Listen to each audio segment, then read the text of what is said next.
اور اس سے مولانا فضل الرحمان میڈیا سے گفتگو کر رہے ہیں. فتح قرار دے رہے ہیں اور یہ سمجھتے ہیں کہ شاید ہم نے کیس جیت لیا ہے اور ہم نے وزیر اعظم کو نااہل قرار دے دیا ہے. یہ ایک مخالف کا جذبات کا اظہار تو ہو سکتا ہے، لیکن اس نے عدالتی فیصلے کا مطالعہ نہیں کیا اور وہ شاید یہ نہیں جانتا کہ وزیر اعظم کو جس بنیاد پر نااہل قرار دیا گیا ہے وہ اس پر تو ماہرین آئین و قانون سب حیران سرگرداں ہیں کہ اتنی بڑی عدالت عظمیٰ سے اس بنیاد پر نااہلی کی توقع شاید پاکستان میں کسی ماہر آئین و قانون کو نہ تھی. پاناما کیس کا مسئلہ ہے، آف شور کمپنیوں کا مسئلہ ہے، لندن فلیٹس کا مسئلہ ہے. یہ ساری چیزیں جس کی بنیاد پر سپریم کورٹ میں کیس داخل کیا گیا تھا اور کئی مہینوں تک جو مسلسل عدالت کا موضوع بحث رہا، ان پر تو کہا کہ نیب اس کے بارے میں مزید تحقیق کرے اور فیصلہ دے. لیکن ایک ایسی کمپنی کہ جس پر انہوں نے صرف یہ کہ چونکہ اس کی تنخواہ وصول نہیں کی اور اس کا مالک اس کا بیٹا ہے، بیٹے سے اس نے تنخواہ نہیں وصول کی، چونکہ تنخواہ وصول نہیں کی اس لیے آپ نااہل ہیں. ہمارا تو یہ خیال تھا کہ بہت بڑا ملبہ سامنے آئے گا کہ اس نے اتنا بڑا پیسہ کمایا ہے اور پیسہ کمانے کی پاداش میں نااہل ہے، لیکن عجیب بات سامنے آئی کہ جو پیسہ اس نے نہیں لیا، نہیں کمایا، اس پر نااہل ہو گئے ہیں. بالکل ایک الٹا تصور سمجھ میں نہیں آ رہی. اب ظاہر ہے کہ جن لوگوں نے فیصلے دیے ہیں وہ ہم جیسے کم علم لوگوں. مولانا فضل الرحمان پریس کانفرنس کر رہے ہیں. انہوں نے کہا کہ نواز شریف کو جس بنیاد پر نااہل قرار دیا گیا اس پر سب حیران ہیں. انہوں نے کہا کہ اس بنیاد پر نااہلی کی توقع نہیں تھی. نواز شریف کو جس بنیاد پر نااہل قرار دیا اس پر سب حیران ہیں. مولانا فضل الرحمان اسلام آباد میں میڈیا سے گفتگو کر رہے ہیں اور انہوں نے یہ کہا ہے کہ جس بنیاد پر نااہل قرار دیا ہے نواز شریف کو اس پر سب حیران ہیں اور اس بنیاد پر نااہلی کی توقع نہیں تھی، لیکن نواز شریف کو نااہل قرار دے دیا گیا ہے. اہم خبر آپ کو دے رہے ہیں اور مولانا فضل الرحمان اس وقت اہم پریس کانفرنس کر رہے ہیں اور حیرت کا اظہار کیا ہے مولانا فضل الرحمان نے کہ یہ توقع نہیں تھی کہ نواز شریف کو اس بنیاد پر نااہل قرار دے دیا جائے گا. فضل الرحمان اس وقت میڈیا سے گفتگو کر رہے ہیں. انہوں نے کہا کہ نواز شریف کو جس بنیاد پر نااہل قرار دیا اس پر سب حیران ہیں. مولانا فضل الرحمان نے یہ بھی کہا کہ جس بنیاد پر نااہلی ہوئی ہے اس کی توقع بھی نہیں کی تھی اور یہ توقع نہیں کی جا سکتی تھی کہ یہ بنیاد بنائی جائے گی. اہم خبر آپ کو دیں کہ آج اس وقت اسلام آباد میں اہم پریس کانفرنسز ہو رہی ہیں. اب سے کچھ دیر پہلے بلاول بھٹو زرداری نے بھی پریس کانفرنس کی تھی اور اس وقت مولانا فضل الرحمان پریس کانفرنس کر رہے ہیں، میڈیا سے گفتگو کر رہے ہیں. وزیر اعظم کی فیور میں تھے اور اس وقت انہوں نے یہی نقطہ اٹھایا ہے جس طرح سے اب سے کچھ دیر پہلے مسلم لیگ نون کے رہنماؤں نے پریس کانفرنس کی تھی. وہ بھی یہی کہہ رہے تھے کہ ان کو یہ توقع نہ تھی کہ یہ جواز بنایا جائے گا. مولانا فضل الرحمان نے بھی کہا ہے کہ جس بنیاد پر نااہل قرار دیا گیا ہے نواز شریف کو اس پر سب حیران ہیں. بین الاقوامی پالیٹکس کے زد میں بھی ہم لوگ آتے ہیں، اس حوالے سے نظر انداز نہ کیا جائے اس بات کو کہ یہ سارا کچھ پاکستان کو عدم استحکام کی طرف لے جانے، سیاسی بحران پیدا کرنے اور پاکستان کے مستقبل کو مخدوش کرنے اور اس کی سلامتی کو مخدوش کرنے کے لیے یہ ابتدائیات و شروعات ہو سکتی ہے. لہٰذا اس حوالے سے ہم یہ سمجھتے ہیں کہ جو حقائق اس وقت سامنے آ رہی ہیں وہ بہرحال اس بارے میں نہیں ہے کہ خدا نخواستہ ان 4 سالوں میں کوئی کرپشن ہوئی ہے، کوئی کک بیکس لیے گئے ہیں، کوئی رشوتیں لی گئی ہیں، کوئی غبن ہوا ہے. کسی قسم کا کوئی ایسا کیس اس وقت عدالت میں نہ موجود ہے، نہ اس پر کوئی فیصلہ آیا ہے. اور جو باہر کے پیسوں کے حوالے سے مسئلہ تھا وہ بھی نیب میں بھیج دیا گیا ہے. اور نیب بھی آپ جانتے ہیں کہ ایک ایسا ادارہ کہ جس پر خود مدعی मुद्दई जमात जो सूबा खैबर पख्तूनख्वा में हुकूमत कर रही है उसको भी नेब पर एतमाद नहीं था, और उसने भी वहाँ पर मकामी तौर पर एक एहतसाब कमीशन इसीलिए कायम किया कि नेब उसके लिए काफ़ी तसव्वुर नहीं हो रहा था।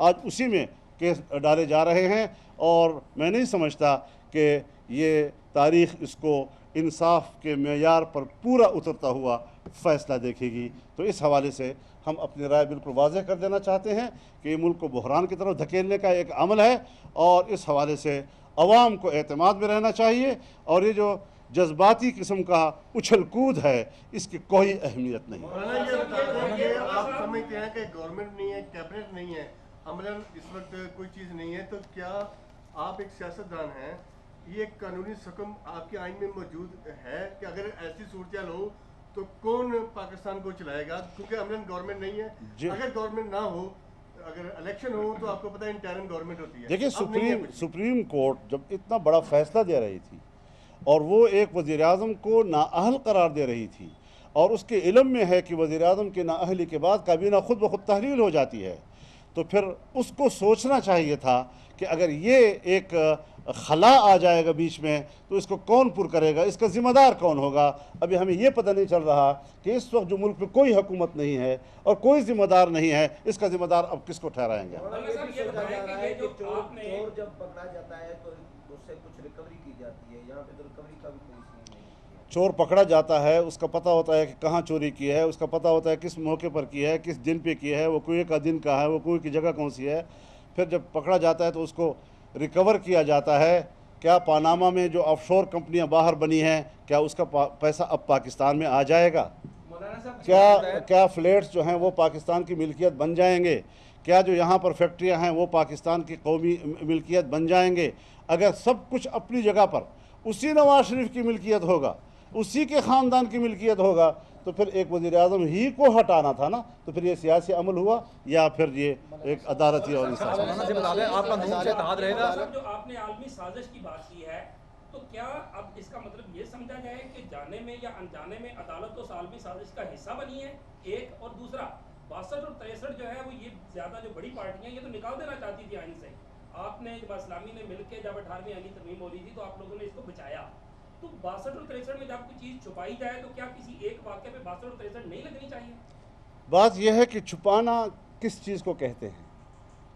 यानी क्या एक शख्स शऊरी तौर पर कहता है कि मेरे पास पैसा है और मैं छुपा रहा हूँ, या ये कि अगर वो शऊरी तौर पर समझता है कि इसके बताने की ज़रूरत नहीं है, और अगर कल आप मालूम कर लें, कहें कि आपका फ़लाँ जगह पर पैसा है, वो कहें हाँ है और मैं डिक्लेयर करना चाहता हूँ इसको, तो मेरे ख़्याल में उसको उस तनाजुर में देखना चाहिए। एक है कि आप खामोश रहें, खामोशी झूठ नहीं होती जब तक कि आप झूठ बोलेंगे नहीं जी। और ज़रूरी नहीं है कि हर सच बोला भी जाता हो, बाज़ दफ़ा सच आदमी बोलता नहीं है, लेकिन अगर किसी वक्त उससे पूछा जाए तो फिर बोलता है। जी न्याजी सर्विसेज जो है वो भी ऐसे ही था ना कि जब वो पकड़ा गया, जब तो उसका पता चला तो उसने इतराफ़ का नहीं, तो वो भी खत्म हो जाए। मैं इसमें कोई फ़रीक नहीं हूँ। एक बार बता दूँ जी, मैं सियासतदानों के हवाले से चाहे मेरा सख्त मुखालिफ भी क्यों ना हो, मैं उस पर उछल कूद के हक़ में नहीं हूँ, और मैं समझता हूँ कि ऐसे बहरान ये मुल्क के लिए मुफीद नहीं है। मेरा भी मुखालिफ कल ना अहल हो सकता है, जज्बाती तौर पर मैं भी खुश हो सकता हूँ, लेकिन देखना यह है कि क्या ये माहौल मुल्क के लिए भी मुफीद है या नहीं। मैं वाज़ेह तौर पर बार बार कह चुका हूँ कि मैं एक फ़र्द की जंग नहीं लड़ रहा, मैं मुल्क की जंग लड़ रहा हूँ। अदालती मार्शल समझते हैं, और दूसरा ये बताएं कि अगला वज़ीर आज़म कौन आ रहा है? ये जो आप कह रहे हैं कि अदालती मार्शल या जुडिशल कू या ये चीज़ें, ये मैं नहीं कहता, इसको तारीख़ पे छोड़ दीजिए। सर, क्या इमरान खान अगर यही अदालत क्या इमरान खान को इस तरह की नाअहली की सज़ा दे सकती है? क्या आप समझते हैं कि दी जाएगी या नहीं दी जाएगी? मुझे पता नहीं, मुझे इसका भी पता नहीं था, उसको भी पता नहीं। तमाम अमल के पीछे आपको कोई सियासी बहरान नजर आ रहा है? आप खुद से सवाल कर रहे हैं कि वे क्यों है? एक खला हो गया है, कोई हुकूमत इस वक्त मुल्क में मौजूद नहीं है, कौन रिस्पॉन्सिबल होगा कल अगर कुछ न कुछ मुल्क में हो जाता है जी। तो ये सारी चीज़ें जो हैं ये क्यों पैदा की गई? मैं कैसे तस्लीम करूं कि मुल्क के आला तरीन आईन व कानून के पासदारान उनके जहन में ये नुक्ता नहीं होगा कि अगर नाअहल होता है तो मुतबादिल सूरत क्या है। क्या आप नून से दाद रहे थे मियां साहब ने आपसे नए वज़ीर-ए-आज़म पे कोई मशवरा किया? नहीं, वो उनका अपना डेकोरम है और अपना आप नून से दाद रहे थे आइंदा भी? पाकिस्तान में उसके मददगार और सहूलतकारों के नाम सामने आएंगे।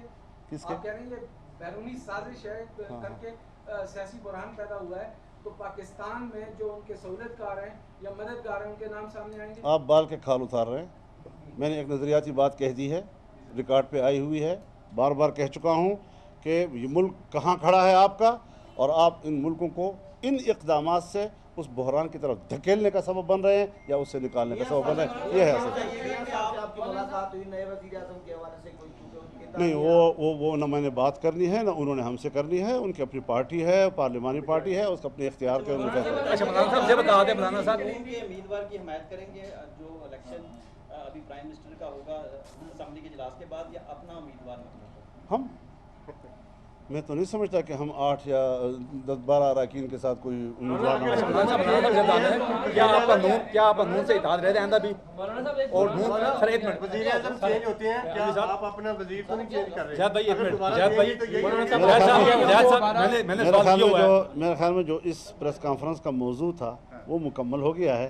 अब वज़ीर-ए-आज़म को आज आपने कान में क्या कहा कि वक्त पैदा हो गया है इस अदालती फैसले के बाद, आप क्या समझते हैं कि अब इसका हल क्या है एक सियासी वर्कर के तौर पर, एक सियासी जमात के सरबराह के तौर पर? आप क्या ये बात बल्कि अपनी जगह पर वजह है।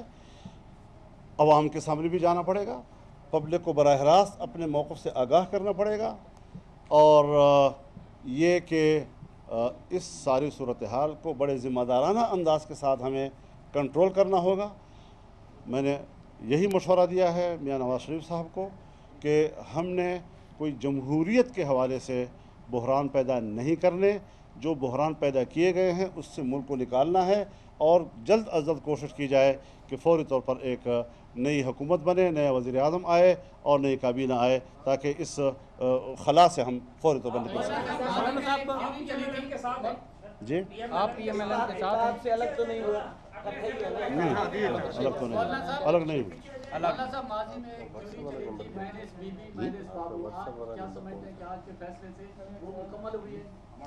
माइनस मुझे नहीं पता कि माइनस किस चीज़ को कहते हैं। हम तो एक माइनस को जानते हैं कि अल्लाह का कोई शरीक नहीं।